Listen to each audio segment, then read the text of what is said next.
All right. Welcome, Craig and Teresa off screen, and hopefully some more people join us here. So we are week 10. We're down here in the home stretch. This is technically the last week, but like I mentioned some time ago, took some material out, added some material in, added more material back in. We're not going to get through it all. So next Tuesday, if you can join me, I know it's beyond the scope of what everyone planned. Next Tuesday, bonus week 11, we'll finish up the program. We're not going to get through it all today. And also, as I mentioned, so today's Tuesday, the 9th, Thursday 11th, no strategy slash Q&A call. I'm going to attending an all-day mastermind myself, and we'll just it's part of next week. So everyone got that, and I'll send an email to everyone. So love to let me just share this. Okay, for some reason I have 3 PowerPoints open. What is going on? All right, hold on. Joys, there we go. Okay. All right, so here we're at. We are week 10. We're going to start the nervous system, or finish off the nervous system, and we're going to start the environmental factors, and then we'll finish environmental factors next week. So we're going to start with a bit of a share, and then we're going to get into, again, regulating our nervous system. And we started that not last week, but last class about sleep and how that's super important for regulating our nervous system. So Craig, you were sharing a bit before we hit the record button about your 4th of July, Independence Day weekend, but how are things going with the course in the, it's almost 2 weeks since we last chatted. How are things coming together for you? Been busy. We discovered Gary, what's his name? Brecka. Gary Brecka. You know who that is? Carnivore guy. Um, Maybe there's lots of carnivore guys. The name Yeah, he, well, sounds he, familiar, but I'm not 100% no. yeah, he used to actually work for the insurance industry, figuring out people's mortality. Yeah. Okay. Yeah. And then he got, He's like an actuary or something. Yeah. yeah, and figuring out people's risk. And he said, based on their blood, you could actually tell how long they were going to live. He said, here are ways to change that and do Oh, better. okay. I know. Yeah, I know who you're talking about. I've heard this kind of podcast before. Yeah. Yeah. Yeah, he's pretty interesting, but a few days ago I started doing 30, 30, 30. So within 30 minutes of getting up, eating 30 grams of protein Yeah. and Awesome. going and doing 30 minutes of low effort cardio. Yeah. It, Like zone 2 kind of cardio. yeah, yeah, just kind of hanging out and dropping half a pound a day. That's good. That's good. Especially the early on, it's go fast, so it will get tougher going on. But I love, and this is for everyone. Um, in this cohort, you're only male, Craig, but this goes for everyone, even more so for the women. It's like you need to get your protein in. You need to keep and if not build your lean muscle mass. So I love that again, 30 grams right off the bat. Uh, um, I'm I've thinking about doing 30 days of carnivore. Okay, I'll share my thoughts and then we'll move on with what we're actually Okay. talk about today. I think much like a vegan diet, they're almost like they're a proper vegan diet and a proper carnivore diet are like complete opposites on the spectrum, and I think they can play their role in the right situation. Short term, I have no problem with that as a little reset, as a little getting over a hump or a plateau, if you will. Um, I think longer term it can work if it's true nose, as they say, nose to tail. Like you're eating Yeah. everything, like organs and all that kind of stuff. Most people don't, right? They think carnivore is just meat, like whatever it is, doesn't matter, type of thing. And I would even there's some debate in even the carnivore community if well, I'll just say this: strict vegans will say you can't have honey because that's produced by an animal or a bug bee, right? Strict carnivores is like, well, you can't have honey because that's a carbohydrate. That's whatever. That's type of thing. I think, and I've never done carnivore myself. because I think you just lose out too much on the micronutrients of vegetables and things like that, as we talked about in earlier weeks. I think honey's a good thing to add in to make sure you get enough, and we're not talking like Winnie the Pooh honey here, right? We're just talking Yeah. like a tablespoon at most, or a teaspoon, or something like that. I think, yeah, 30 days. Hey, I got no problem with that, but I wouldn't want to And say we'll supplement too. So yeah, and you got to make sure you get some stuff in. So yeah, absolutely, worth giving a whirl. But the bigger picture for everyone, and for you as well, Craig, is like trying something and taking action for your life, right? Is like, okay, I'm going to try something. I'm not where I want to be. That's why you join the program. You're learning, you're educating yourselves here, and it's like, hey, I'm going to try this. And sometimes we just run a little series of experiments. Interesting enough, to go on a little side tangent, going back to supplementation and weight loss that we talked about in earlier weeks. I just wrote a post today that will come out in August. I'm writing all my content way ahead of time, more so than usual, just because I want to relax this summer a bit. About one of my biggest weight loss mistakes that I ever made. But the point I'm bringing that up now is just like, it was an experiment. And it's probably an experiment that ran a little too long and affected my health. But sometimes you just have to run little experiments and course correct. And I think that's kind of what life is sometimes. So I love that you're doing that. That's amazing. Anything else you want to share, or Teresa, off screen? I started taking ashwagandha, and that's helped tremendously for my anxiety. Oh, okay. That's very cool. Yeah. Yeah. Gosh, I don't remember. As I mentioned, when we did the supplements, I have it there when I need it, when I feel like I'm a little stressed or whatever. And I took it some last week, and I don't remember the reason now. It obviously went away really quick. I love that, Teresa, that you started taking that. Just reminds me of something.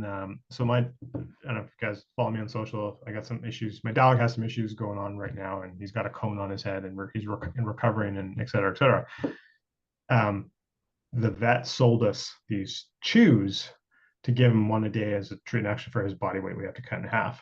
So we gave the first one this morning, and we're like looking at the ingredients, because my wife's like, "What is this?" I'm like, "It's supposed to like keep him calm and give him less." We have a very anxious dog, anxiety down, and so I'm like, "No, it's not. It's not medication. It's just natural. It's just a dog treat or whatever." So we look at the ingredients. It's like tryptophan, L-theanine. I'm like, honey, this is what you used to take with her coffee when she was working with a naturopath to like take the jitters off, or to like regulate the nervous system, which is not unrelated to what we're talking about today, although that's more of a supplement sense. So yeah, I love that that's helping you out, the ashwagandha, Teresa. So that's amazing here. So I could riff on stories and stuff all day long, but we're behind in material, so when you get caught here. So let me go back to the screen share. All right, so regulating nervous system. So we're going to talk about what stresses you out, detriments to stress, and breath work. Okay, so what stresses you out? So write it down in your, if you have a spare page in your workbook, or just whatever, or just blurt it out. What are the things that stress you out? And I will share myself while you're thinking. So I mean, hey, we all have everyday stresses, right? And just depends on how much we affect. Right now, my dog's health is stressing me out. He needs a little extra attention. He's not his self. He hasn't gone number 2 in like more than 24 hours. So I'm like super cautious. I'm taking out extra, which takes out of my day. Got a big trip coming up. Like, oh, we got the tickets. We got, like there's all these little things. Sometimes some come, they're temporary, some go, some are longer term things. So that's, right now, that's kind of the 2 big things that are stressing me out a little bit. Craig or Teresa would like to share anything? Whatever you feel comfortable with. I'm sure there's things we don't want to talk about. A lot that stressed me out. I'm just trying to pick one. I guess with my clients stress me out sometimes with the lack of communication they have. I feel your pain, my sister. I feel your pain. And now that I have a reliable income source for the next 2 years, I really don't stress about a lot. I had enough of that earlier in my life. I don't put myself in those situations anymore. So I'm And really a low stress person. that's good. And I think you make your I literally have gotten to the point where no one's shooting at me. You know, being retired military, you know, that most situations aren't that stressful or dangerous, and other people aren't counting on me for their livelihood. So I'm really don't stress a lot to the point where it actually annoys her. so your lack of stress is causing Teresa stress. Sometimes it does. She's like, "Why are you not more excited about this?" Like, I care, but it's not. I uh, I don't stress a lot about things that I don't have any control over. That's a great philosophy. And there's two couple things there. So number one, I love he said something to the effect of like at this point in my life, right? So like, yeah, we go through stages and different things, ebbs and flows in our life. And I love that you have that realization of where you're at now, that less things are stressing you out, or things that would have stressed you out earlier in your life. And again, also like depends on our sometimes in our jobs or situations and socioeconomic status, where we live. I don't know, is what is this Beryl, Hurricane Beryl? That's nor you guys are pretty inland, right? Yeah, we're pretty inland. Yeah, like I've got a couple of friends. I didn't even know about this, and I've like all of a sudden last week, all these friends like marking themselves as safe. I'm like, what safe from what? What are you talking about? Like, so oh gosh, you got a hurricane. Great, I hope you're okay. Yeah, my friend Jenny still doesn't have power. Yeah, I know. Thankfully, she has a fifth wheel. So Yeah, I know people like that who are canceling courses and stuff. So yeah, absolutely. Stress comes in all forms, for sure. I was going to say one other thing is I don't know if this is necessarily a recommendation. I would hesitate to say it's a recommendation, but just you were kind of talking about the difference between you and Teresa, and sometimes with our spouses or other significant others have the same thing. Well, there's certainly certain aspects where I like, again, we're stressing about the future, right? That's anxiety. And there's sometimes I'm trying to get better at that. I'm actually actively working on not doing that.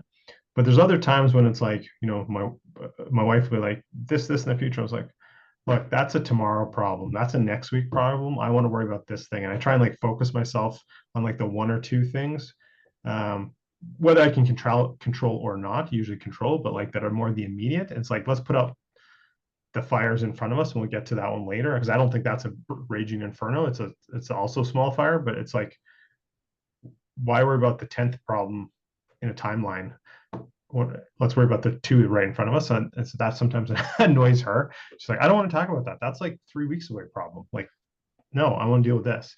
So anyway, sometimes we get annoyed with me on that one.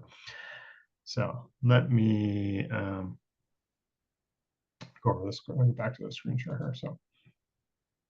So what are some of the detriments of stress? Headaches, tense muscles, heartburn, digestion issues, depression, anxiety, insomnia, poor sleep, high blood sugar, weight gain, weakened immune system, high blood pressure, fertility problems, low sex drive, erectile dysfunction, premature aging. Stress is, and the compounding effects of stress is probably the number one thing. One of those inflammatory things that actually, ages us faster.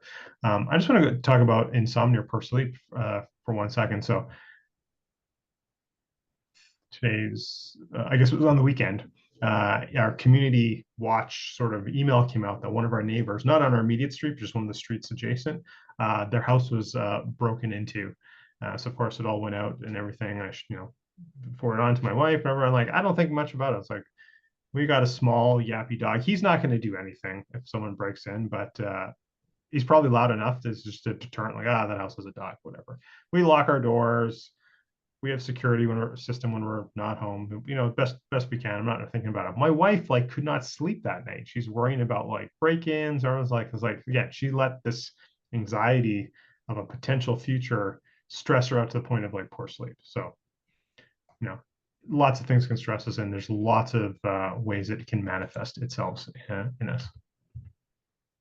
So a couple of quick stats here. Almost 20% of adults suffer from anxiety. And I'm just going to preface actually before I go on to the rest of these quick stats. These were taken pre-COVID. If I had to guess, I would say these are all higher to some degree now. So these are pre-COVID stats. Almost 20% of adults suffer from anxiety. 80% of workers suffer from workplace stress. 40% say they need help learning to manage their stress. Stress accounts for 75 to 90% of all medical visits.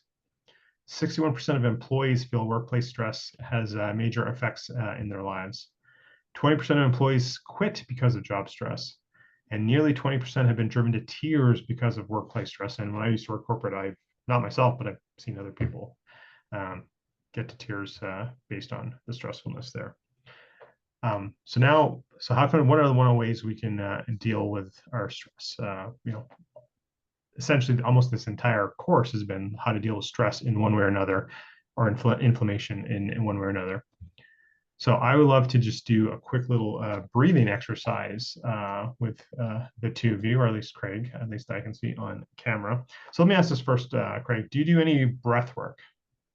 I started. Okay, what do you do? What does it look like for you? It's really the 30 deep breaths, keeping track of doing it. Just I find it helpful and relaxing, especially and started my day. Like, okay, so start your day like 30 deep breaths, all consecutive in a row. Yeah, in series of 10. Okay. Yeah. So like through the nose, through the mouth. Like box breathing, yeah. Okay, so box breathing. Okay.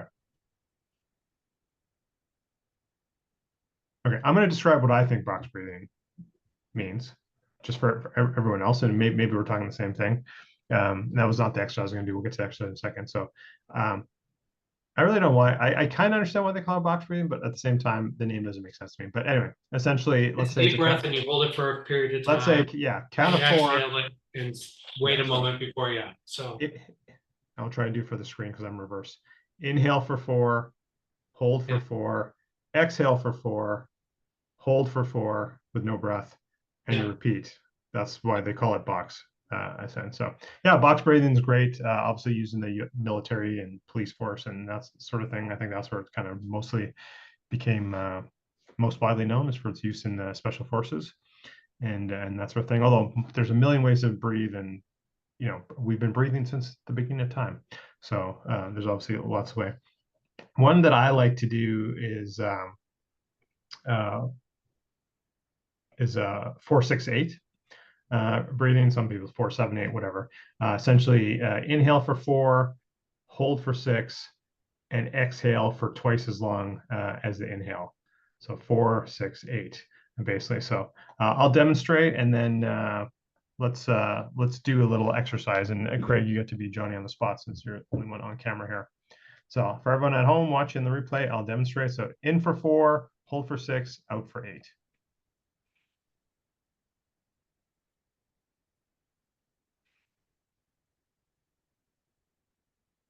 And I don't want anyone to get hung up like that was only 3 seconds, Deepak, and that was only like, oh, whatever. You get the proportions. That's it. We want to exhale for twice as long as our inhale. And I'm just going to do it. So Craig, let's do it together. Three rounds through. 4, in for 4, hold for 6, out for 8, 3 rounds, and then let's talk about how we feel afterwards. All right, one on your own count. On the count of 3. 1, 2, 3.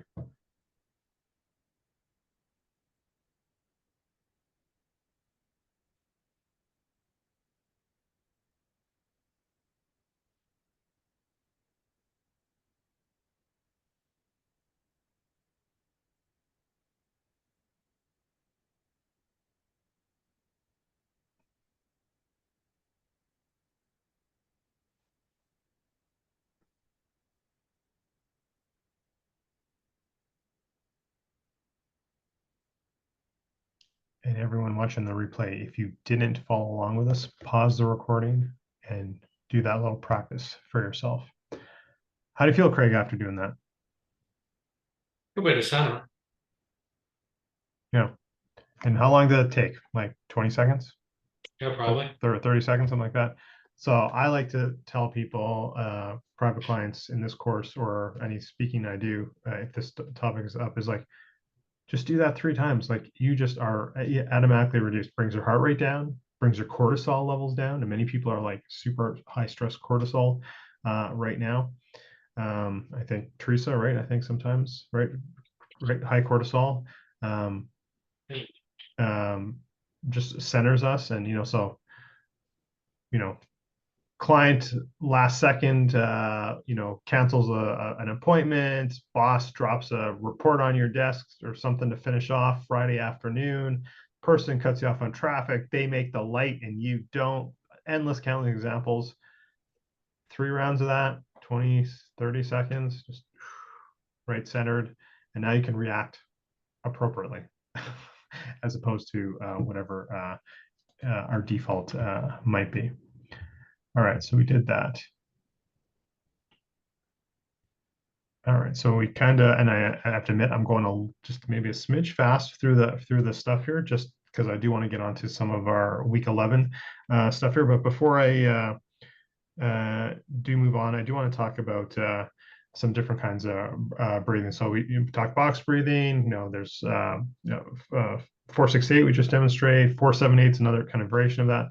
There's no endless supply of different breathing techniques. Very yoga nidra is basically a meditation kind of breathing practice. There's a lot of people have Wim Hof. Have you heard of Wim Hof, Craig?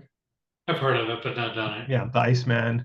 So his style of breathing, very retains CO2, and there's ways to blow off more CO2, and every type of breath work plays its role in its for something and for different purposes. But generally speaking, if I could paint a broad brush here, you're not going to go wrong with focusing on your breath ever.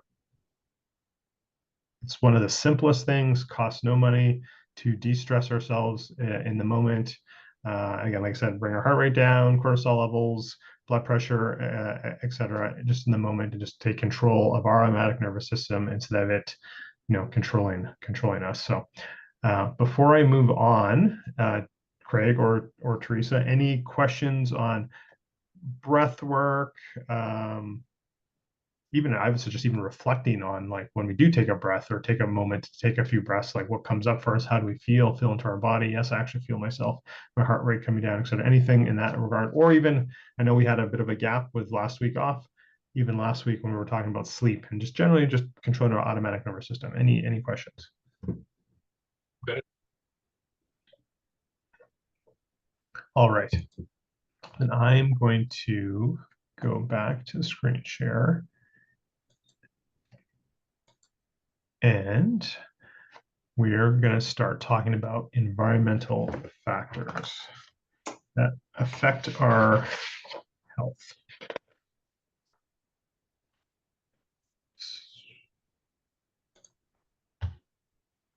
All right, so we're going to talk about, so this is kind of week 11, owning our environment. So we'll get to that. Then we're going to have our self-assessment, which is a replay of what we did week 1. So again, we're not going to get to that today. We won't get through all the environment pieces today. We'll get to that next week. So if you still have your manuals or your workbooks, I should say, definitely have those for next week. And then we'll talk about next steps, keep the journey going. But again, that'll be next week. So let's start. That doesn't look very appetizing, does it? This picture, no.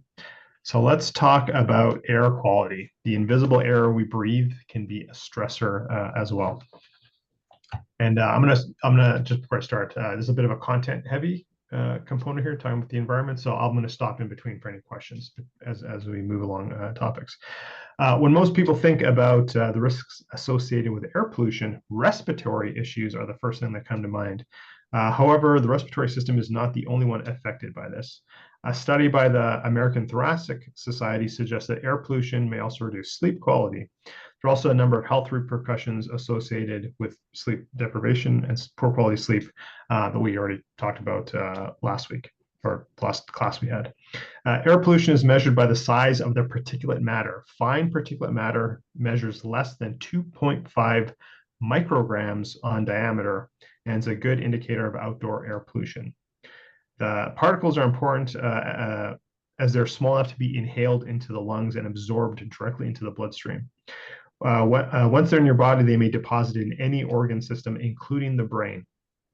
In recent research, scientists have associated acute exposure with increased psychiatric emergency room visits for children who are having anxiety or even attempted suicide. A meta-analysis of recent studies found that elevated exposure of greater than 2.5 parts per million yielded a 19% increase in the risk of depression for children, again, as well as a small increased risk for suicide.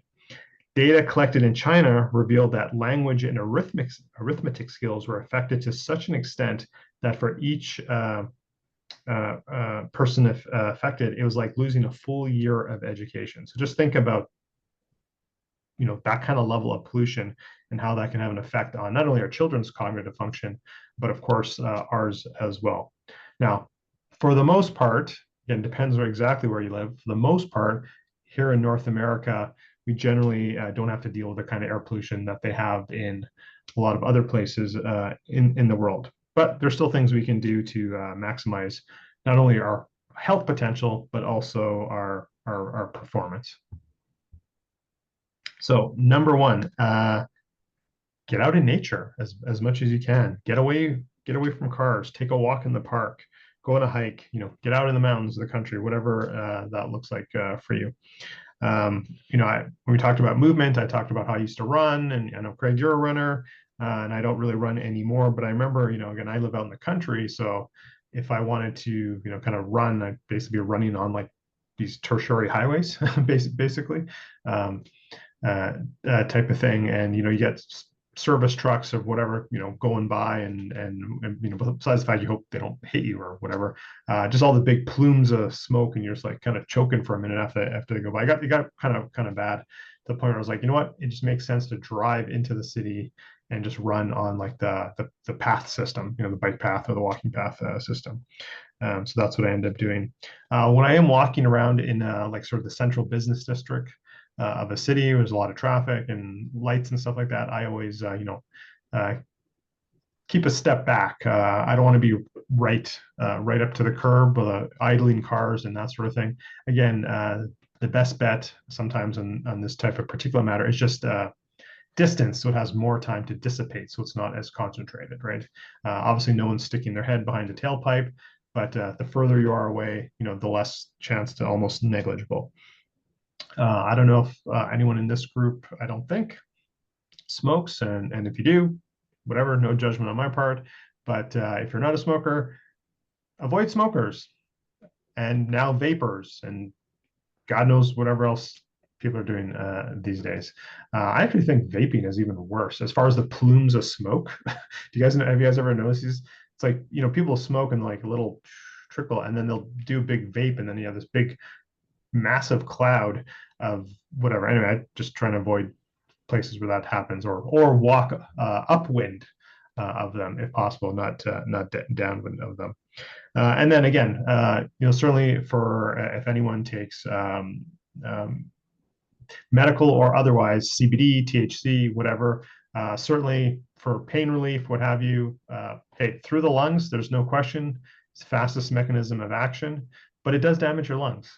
So again, when I was dealing with my back injury, and I had, this is before it was even legal in Canada, I got a medical prescription. I chose to take oils or I could just put on my tongue to absorb it. But again, what I'm trying to say is just avoid inhaling anything burned, essentially. It just damages our lungs. We've probably all heard that plants absorb carbon. They also absorb a lot of other gases we don't want in high doses. So the idea is have trees in your yard, plants in your home, hey, even a plant or two in your office. In anticipation of realistically, we should have plants all around our house, but there's of course certain areas where you actually get the natural sunlight and all that sort of thing. So they're kind of concentrating in our kitchen. I was actually in anticipation of our call today, I counted. We have 18 plants in our kitchen. I never would have guessed that if I didn't count them. I was like, oh yeah, there's like 8 or 10. 18 plants in our kitchen, a lot of little small ones, and some got replanted. But anyway, it's good. They absorb all these things. We have a gas stove, and we always turn the fan on when we're starting it up and that sort of thing. But sometimes you can still smell it. So, and you open the windows when you can. But plants are really good to have. Speaking about our home, we also want to make sure our furnaces and all these kind of utility devices work. We have quality filters so we can reduce, filter out the air and any particulate matter, that sort of thing. Sure, we have working carbon monoxide and smoke detectors. So if something is not working, i.e. our furnace, or we have an attached garage, we know no gas or no gases are coming in affecting us. If a loved one has a sudden onset of these symptoms, headache, nausea, dizziness, breathlessness, or even loss of consciousness, it very well could be CO poisoning or carbon monoxide poisoning, and it needs to be looked at and ruled out. Very, very serious. That being said, and carbon monoxide poisoning is the most common cause of injury and death due to poisoning worldwide. But luckily, less than a few thousand people every year that die from it. Obviously, more people are injured from it, and it can take quite a while if you do suffer from CO poisoning to actually recover, especially for our brain to recover. Craig, I'm going to ask you, do you know Abel James by any chance? No. No, okay, doesn't matter. Online influencer type of thing. I've been following him for years. Probably about maybe 4 or 5 years ago, he completely disappeared off the map. He wasn't putting any more content out, no podcasts, just stopped and kind of wondered for a while. Then honestly, I kind of forgot about him. Not top of mind. And then about a year later, he came back, and what had actually happened, what he shared, is that they were renting a place. The furnace wasn't working properly. His dog, his wife, and himself all got carbon monoxide poisoning and recovered, but to really feel like themselves again, and that they could actually get back to really working and producing content, etc. It was 10 months. So Wow. nothing to be joked about. So carbon monoxide, should have those detectors. You should check them, make sure the batteries work, all that sort of thing. And you want to have obviously fresh air circulating throughout your house as best as possible. That's due with that makes sense with your climate. We talked about radon a couple weeks ago, right? Yep. Yeah. Okay. So I'll just do my quick little spiel here. A little bit of recap then. Radon is a natural occurring radioactive gas that is produced from the decay of radioactive elements such as uranium in the Earth's rocks and soil. Radon gas can contaminate ground water and well water. Many places, geology means that there's high radon seeping in from the ground through our basement foundations or what have you. It can be very dangerous, especially in the winter time or when it's cooler, when we tend to seal ourselves in and not have our windows and that sort of thing open. So it's not uniform, but if you have a high concentration of natural resources, so that could be oil and gas, that could be coal, that could be uranium, that could be, lithium, whatever, chances are you have higher radon levels in the soil. Just, it is what it is. So you guys live in Texas, I live in Alberta, big oil producing places, we're going to have higher radon. I'll make this quick because I think I did share this a few weeks ago. We tested our home one time and we were 198 out of 200. So 200 is a cutoff for these are dangerous levels, and we're just under it. We're oh, okay, we're not in the danger zone, but it's pretty high. And I like to be optimized, but it is kind of expensive to remediate your home for radon. So we're okay, we'll make the conscious effort to open the windows more often and that sort of thing, kind of air out the house. Then I met a colleague of mine, and that was kind of his niche, is sort of radon and awareness, and then also remediation. And where I was telling my results, he's like, no, the international standard is 100, not 200 like Canada's standard is, and I'm not sure what it is in the US. So he's like, oh, so you're telling me from the international standards point of view, we were double what's acceptable. Okay. So he hooked me up with a test. We tested again. We basically got the same result. So we're like, okay, this isn't cool. And basically the levels, as we got the report back at it, again, almost the Canadian standard, almost capping out, almost double the international standard. It would have been the equivalent amount of radiation as 57 chest x-rays a year. So we decided to remediate that. Yeah, again, not an inexpensive procedure, but we thought it was worth it. We got it done. And then the next time we had it tested, we were 15. So we went from 198 the first time, 196 the second time, to 15. We like cut it by whatever that is, 90% or 85%. So anyway, most people don't know about radon, so that's why I kind of harp on that just for awareness. So let's move on to chemicals. So let me ask you, Craig and Teresa, do you like that new car smell, that smell of that new furniture or that new mattress or whatever that you buy? Do you like that smell? Oh, No. well, new car smell.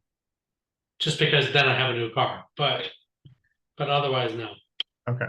It's funny, some people, okay, so you do like the new car smell, but I think you're maybe making more of an association to an emotional feeling of having a new car. Yes. Yeah, okay. Yeah, so obviously we're kind of like air quality and chemical quality they kind of line up a bit. Basically, through the quality materials that we choose, the regulations on the flame retardants, and those sort of things on all materials, nearly everything manufactured that we buy now has chemicals in it or on it. The good news is unless we're going to eat it, chew it, suck it, or burn it, our new table, carpet, mattress, what have you, we're going to be perfectly fine as long as we allow the off-gassing to happen, once we let the off-gassing happen. So we want to air out our home. So ideally, we'd unwrap these products and let them air out in our garage for a few days to a week even. Now, I understand sometimes that's not practical. Sometimes you have to have things delivered right in the spot where you need it, and they're going to haul out the old mattress or the bed and bring in the new, whatever the case may be. Or you don't have room in the garage, whatever, or it's not warm enough to have things outside.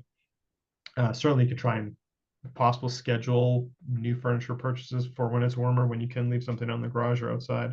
But certainly unwrap everything as best as possible and let it air out as much until you can't really smell it anymore. And I would certainly, if possible, like have the door closed, so that, because if you just leave it open, then it just becomes part of the whole house smell, and you don't even, like, within a day, you don't recognize it. But if you keep the door closed, you could probably smell it for like days, even a week.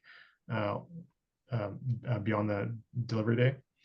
Definitely avoid storing paints, adhesives, solvents, or other harsh chemicals in your home or in your attached garage if that's possible. And I'll be the first to admit we have attached garage and we don't have a shed or anything like that. So everything's in the garage, and I know we have gaps because in the wintertime I can feel the cold air coming in, but at least it's not in the house. That's best we can do with our current setup. A couple of years ago, we had I guess more than a couple of years now, but our youngest, we moved her down to the basement. We have a walkout basement home because our older one was already down there. And of course, she wanted her room painted and she needed a new desk and blah, blah, blah. So we did all these things.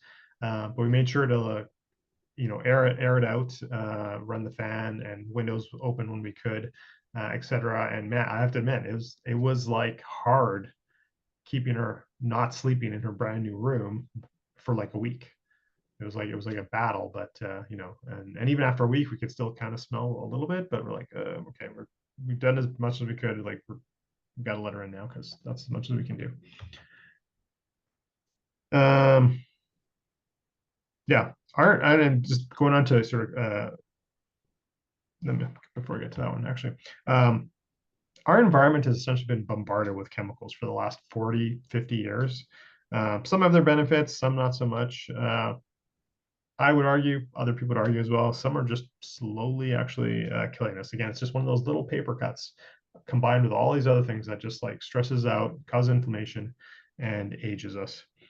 Now, again, outside of petitioning and your local governments and blah, blah, and some people certainly get all up in that.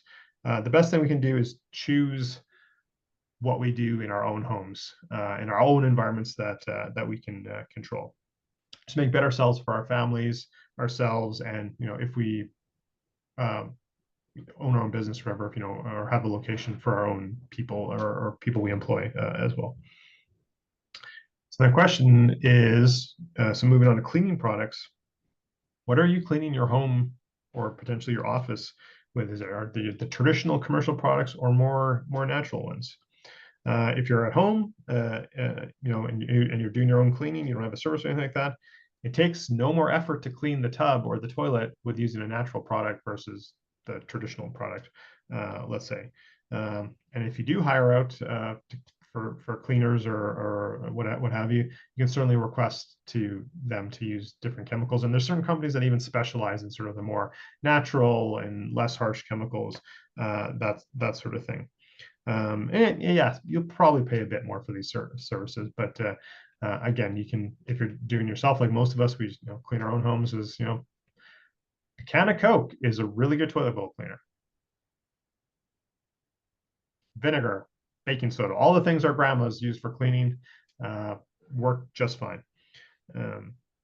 Yeah, that being said, we have a mix in our house. There's certain things we're just like, yeah, we just use the stuff, try and air out, run the fans, keep the doors open when we're doing these things. Other things we use more natural products. So Deepak's not perfect either. Just want to make that clear to everyone. I'm going to ask this question here. I don't know if you guys have it in the US. And I asked this question people all over, and some people seem to know, some people don't. I tend to find this more of the industrial setting. So office buildings, shopping mall, stores, whatever. It's typically that when the person's like mopping the floor, there's this chemical or a cleaner that they use. It has this really that artificial orange smell. Do you guys know what I'm talking about? I know what it is, yeah. Okay. And Pine Sol and that kind of stuff. So yeah. Yeah. Pine Sol is a very distinct. This one is like, it's like that. There's that really fake orangey smell. Yeah. As I clean myself up, going through my health journey and clean my body up, I became more sensitive to these type of things. Actually, I have a brand new example to share. I'll show that in a second. But there's this cleaning thing. Again, we usually use for, at least in the office buildings here in Calgary, it's probably all the same company that has the contract for them all for cleaning. That fake orange smell, I literally like get a headache and like brain fog if I'm like walking through and somebody's mopping that. I don't know what it is, but it just messes me up. I'll just share this one story. This is like brand new, just happened like a week or so ago.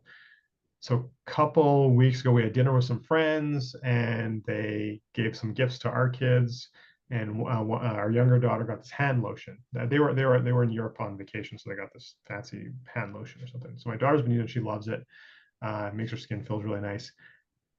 But the smell, like she'll like close her room, especially now they're on summer break. So she'll close the room, she'll be playing her iPad for like 4 hours a day or whatever, and like come up, and she comes up and I'm like, what is that smell? What does that smell? And it's like hand lotion. I was like, oh, it's a little too fragrant for, again, I kind of just messes me up. Last week I was helping her, so my kids have to do schoolwork during the summer. These like those practice books to keep up with their absolutely good for you. Okay. Thank you. Appreciate it. Anyway, so I was helping her with her work, and I was sitting beside her, and I'm like, and I could smell it, and I'm like, what is this? And then literally after like 15 minutes of helping her, like my throat started to get all scratchy, and like I wouldn't say seized up. It wasn't like allergic reaction or anything like that, but I was just like, it was like, I was like, I can't help you anymore. Like this, we need to get rid of this. So she's still using it. The bottle's like half done. She's like, okay, we'll get something else next time. But terrible. Yeah, I don't know if you guys do dry cleaning or what have you. Not anymore. Okay, yeah. A few things that we'll still do, but we mostly just do everything at home. But just regular laundry. There's a brand that we use. Not only is it uses less harsh chemicals, environmentally friendly, blah blah blah. Also, even just the way they package it and deliver it, it's less bulky, so even the transportation cost uses less fuel. All this, we really like it. No difference in efficacy for cleaning, right? So what I'm trying to say is like healthier brands, and don't get me wrong, there's a lot of greenwashing in this space for sure, but these more natural cleaning solutions, sometimes they cost a bit more, sometimes they're the same, but there's really, I've found no difference in efficacy. They work just as well as anything else. And then the other thing I want to say about that is the dryer sheets, right? That, so you don't get the, what's it called? Wrinkles in your clothes. Am I saying the right thing? Wrinkles? Is that right? Yep, Static and wrinkles. Status. Yeah, the static sheets, whatever. Yeah, static. Yeah. and Um, pet fur, Sorry, what? and pet fur. I don't think, do they help with pet fur? It doesn't help with Oh, my yeah. dog. Okay. Yeah. Well, okay, you know what? I'll say it doesn't help with my dog because we don't use them. My wife likes them because she doesn't want her work clothes to be wrinkled. And then I don't use them. So when she does the dryer, she'll throw them in. When me and my kids are getting more involved with laundry, so more my wife's doing less, we don't use them because I taught my kids how bad they are. But the chemicals in those dryer sheets, the bounce dryer sheets, whatever, they have known endocrine disruptors in them. Like, these have been studied. So these are things that mess up your hormones. So if you think about it, like your clothes, the fibers in your clothes have absorbed them, and do you want them touching your skin all day long? And maybe you can get away with that for certain things. Maybe your shirt, you want interviewness, but like for your undergarments, I don't know if I want endocrine disruptors. No, I don't want endocrine disruptors on my undergarments. That's too sensitive an area, at least in my opinion. So anyway, just throwing that out there. Those are and using dryer balls like work just fine. That's what we use. We use like 10 dryer balls, and everything's mostly good. Again, back to dry cleaning. Again, if you were to use dry cleaning, you can certainly ask for light treatment where they use less chemicals. And there's some dry cleaners now. They're not super. I don't know about where you guys live, but in Calgary, they're not super popular or available. Or there's not that many places where they have alternative treatments, more eco-friendly dry cleaning treatments. You can degas them too if you leave them outside in your garage for a couple days. Dry cleaning, absolutely. That's the next thing I was going to say. You're writing the script for me here, Craig. Yeah, definitely. You can leave them outside. We leave them in our mud room, so it's still in the house, but it's the opposite end of the house from where the bedrooms are. So we let them. I let any dry cleaning we do again. It's greatly reduced now. We leave it there for 2-3 days just to off gas a little bit, and certainly take those plastic bags off right away too. Just let them really go. Okay, so we got 10 minutes left. I think I can get the next topic in, but we talked, let me stop the share. We talked air quality, we talked chemicals here. I want to give the opportunity for any questions before I move on. Not really a question, just an observation. We don't use anything on the floor other than water, but we steam. Yeah.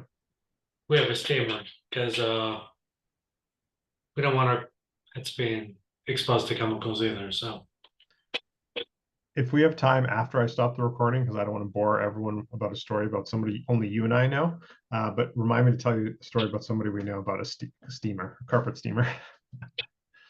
Anyway, I digress.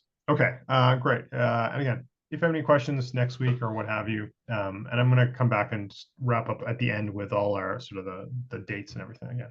So let me move on with it. One more topic before we wrap it up for today. Share my screen again. All right. What do you think we're going to talk about with this picture? my deafness. Your deafness. Well, that is a health concern for sure. No, going a little bit different. The theme of environmental factors. No. Noise pollution.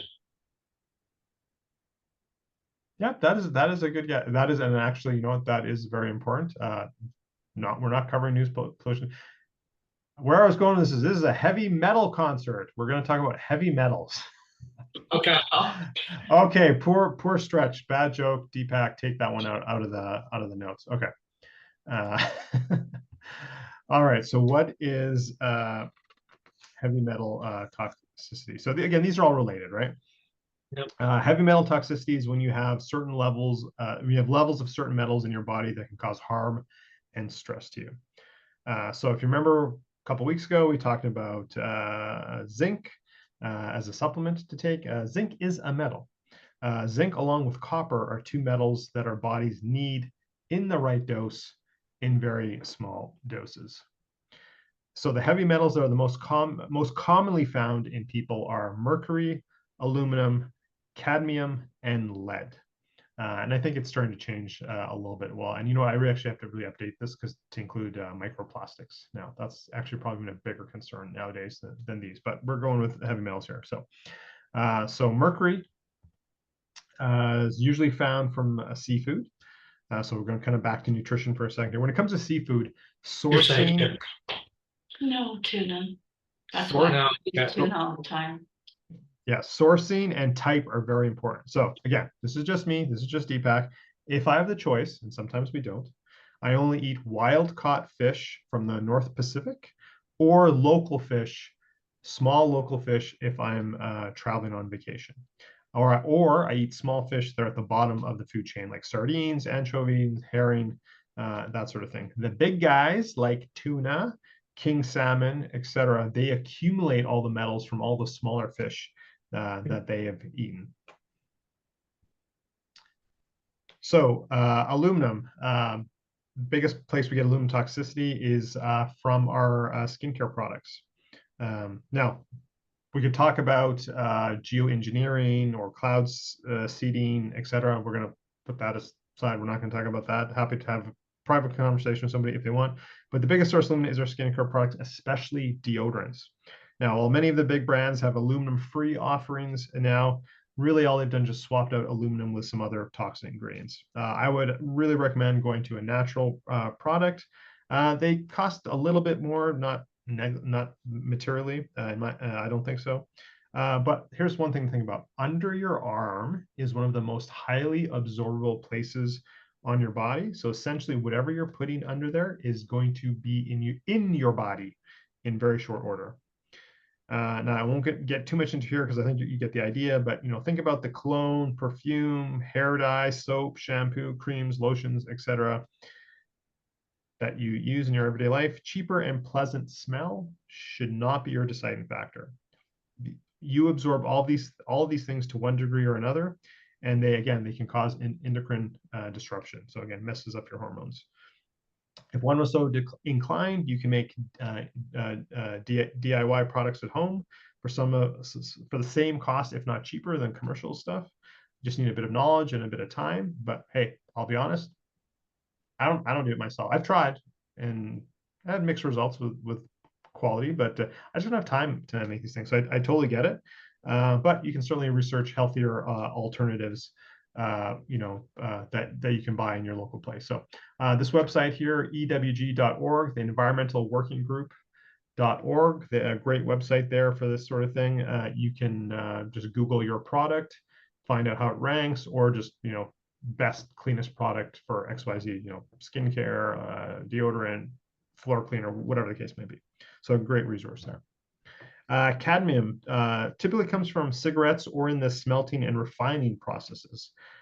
So typically, unless you're smoking, most people are fine with this, unless you live somewhere there's a lot of refinery. So I know in the Houston area, tons of refining, a lot of other places in the US. Here in Alberta, a little bit more north than where I live, luckily, there's refining there. So again, and there's Ontario, some refining. So a lot of different places in the world. So, but mostly from cigarettes or other smoking other type of products. And then lead is used in mining, welding, construction, the manufacturing of products like glass, vinyl, ceramic glazes, and of course, old pipes that run to our homes and our businesses. And this will certainly be an issue in older neighborhoods throughout the world and typically in North America. So I had a few years ago, I had my metals tested, and I was high in aluminum and arsenic. So aluminum, we can figure out why, right? We just talked about it, likely from cleaning care products, primarily deodorant. But arsenic, why do you think I was high in arsenic? Any guesses, Teresa or Craig? No.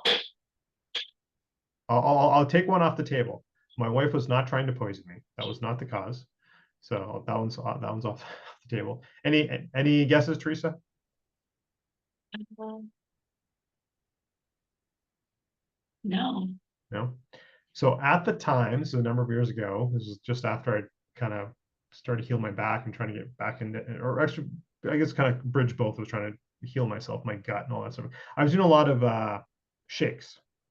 Right, I got a Vitamix, which I think everyone knows, but basically, you know, a blender with a lawnmower engine, you know, doing all these shakes and the raw kale and the blah, blah, blah. I was putting 2 whole apples into my shake every day. And, you know, I'm coring it, but I'm not over worrying about coring because this thing's just going to obliterate. It can obliterate an avocado seed.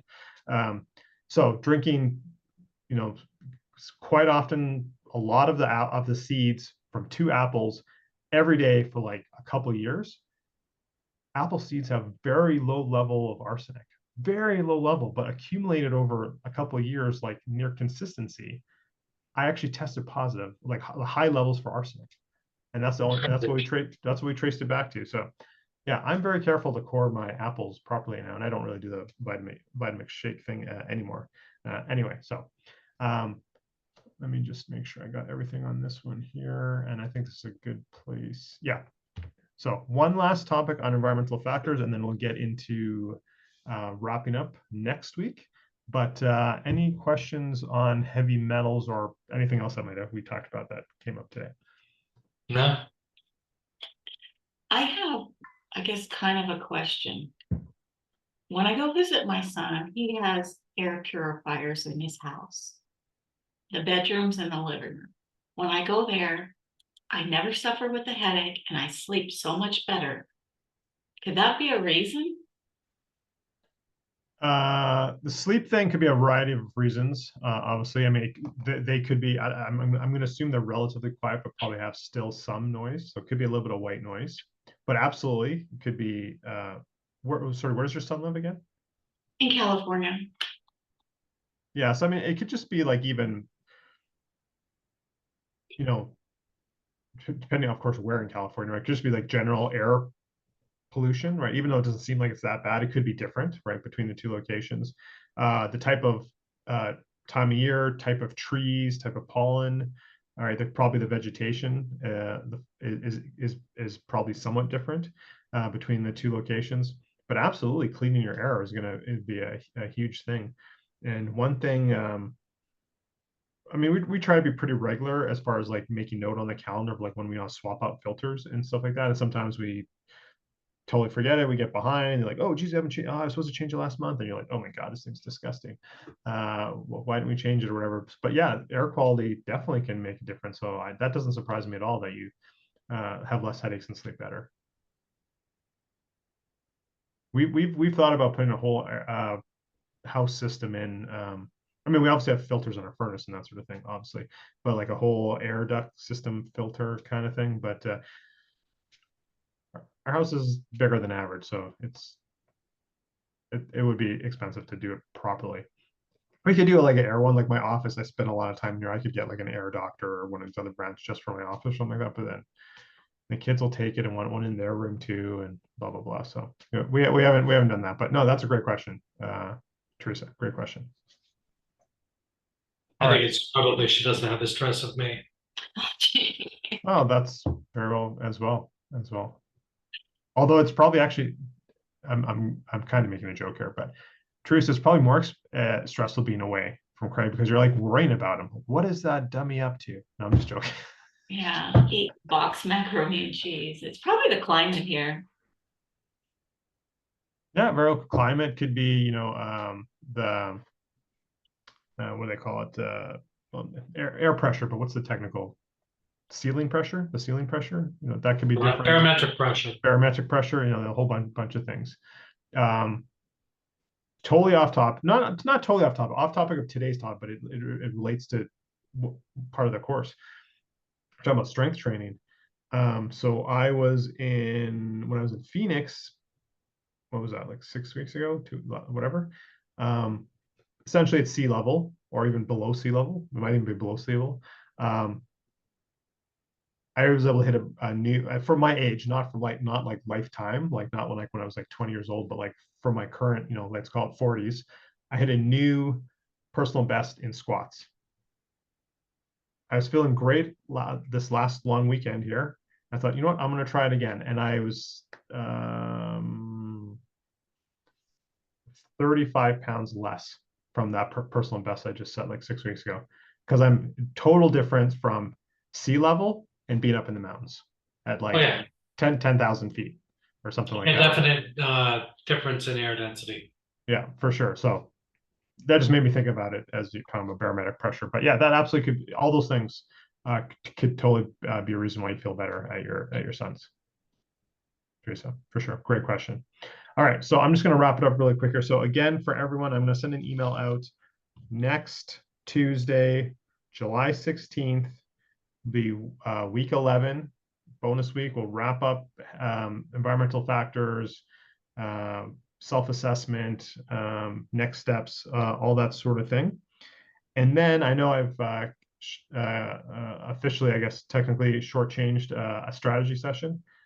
I am thinking we could do it on the 18th, or let's take a couple weeks, find a time that works in like August or even early September. You guys have a bit of a break and come back and see what you're implementing, what you're maybe struggling with implementing, and then like have had some time to implement. Because I know some people are a little bit behind. They're still in the first couple of weeks of the program as far as getting through the material. They haven't implemented. So you two are the ones who are on right now. What do you think? So we'll do next Tuesday for sure. And then as far as catching up on one of the strategy Q&A calls. I like that idea of waiting and seeing what we all implement and how we're doing. Okay, so let's not, this sounds good. So let's not pin a That's date. after we experiment with our diet. Yeah, okay. I'll circle back with everyone sometime later, after next week for sure. And we'll find some time that works for everyone. And I do want to get caught up with everyone as well. So, all right, everyone, thank you. I will end the recording, and we'll hopefully everyone can make next week, which will be our official last learning module. All right, take care, everyone. Thank you. Bye. Bye.